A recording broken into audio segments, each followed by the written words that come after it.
Nervous at all for you, Mike?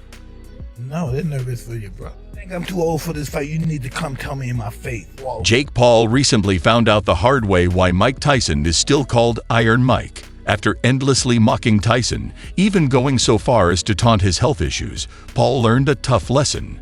At a press conference on August 18th, fresh off his win against Mike Perry, Jake strutted in with all the arrogance in the world, thinking he was untouchable. He boldly declared, "I'm not scared.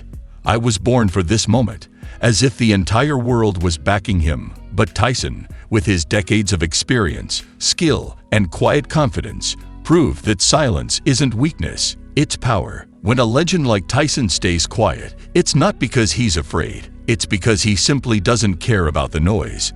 However, poke the bear enough, and you'll face the consequences. Jake's cockiness met reality, and everyone was left with their jaws on the floor, especially Jake Paul. Jake Paul strutted around like he was some kind of chosen one, but Mike Tyson wasn't buying it. Tyson didn't even flinch. Instead, he let Jake's bravado bounce off him, waiting for the perfect moment to strike. And strike he did, but not with his fists. Tyson, known for his knockout power, is also a master of psychological warfare. Long before the first punch is thrown, he's already inside his opponent's head. Instead of swinging punches, Tyson aimed for Jake's Achilles heel, his fitness.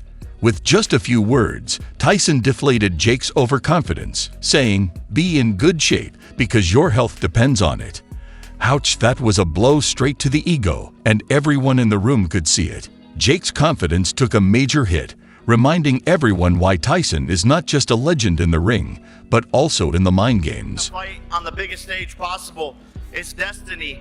And now here we are years later actually making it happen. I was made for this moment, born to do this, and I'm going to put on the performance of a lifetime on November 15th, and the universe will align for all of its glory and good for God. Mike Tyson didn't need to shout or make a scene to make his point. He simply dropped a casual comment about Jake Paul's fitness, or rather, the lack of it. Without raising his voice, Tyson pointed out the obvious. Jake's been packing on a few too many pounds. Jake Paul, known for his big mouth, is usually the one dominating the conversation with his loud antics. But this time, the talk is about his gut. Lately, Jake's been looking a little puffier, and it's no longer a whisper. His fitness, or lack thereof, has become the hot topic. While Jake's been living the high life, partying like there's no tomorrow, fans and critics alike have been shaking their heads, wondering if he even knows what a gym looks like. Tyson's comment hit a nerve. Jake's cocky smile faded fast, and he shot back defensively, clearly rattled by the legendary boxer's words.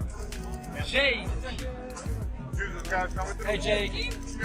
Jake Paul's defensive response was all the proof anyone needed that Mike Tyson had hit a nerve. The cracks in Jake's armor were starting to show, and he knew it. The guy who had been all swagger and bravado just a minute ago was suddenly on the ropes, mentally scrambling to hold his ground. This wasn't just harmless banter. Tyson had exposed a weakness Jake had been trying desperately to hide in a fight like this. Psychological warfare is as crucial as the physical battle.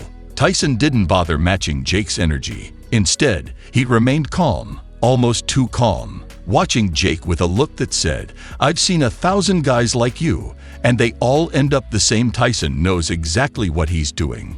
He's been in the game too long to be rattled by Jake's wannabe tough guy act. Instead, he strategically let Jake unravel himself, proving once again why he's a legend in and out of the ring. For real, on a real record. You're going to see on BoxRec, Jake Paul versus Mike Tyson. Jake Paul KOs Mike Tyson. I'm not here to do shit besides make a bag.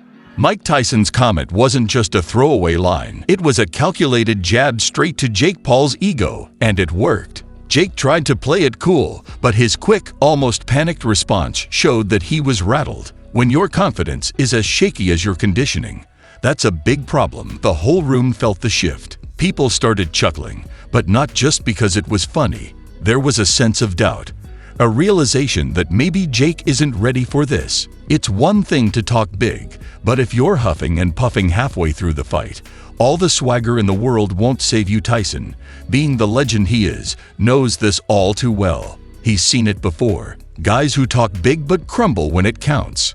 Tyson's experience tells him everything he needs to know. Jake might not be as ready as he thinks. By the time the press conference ended, it was clear who had come out on top in the mind games. Mike Tyson had effortlessly broken Jake Paul down without breaking a sweat. The media buzzed, and the headlines practically wrote themselves. Jake Paul's bravado had finally met its match. Tyson, a master strategist, exposed Jake's biggest weakness, his weight gain now.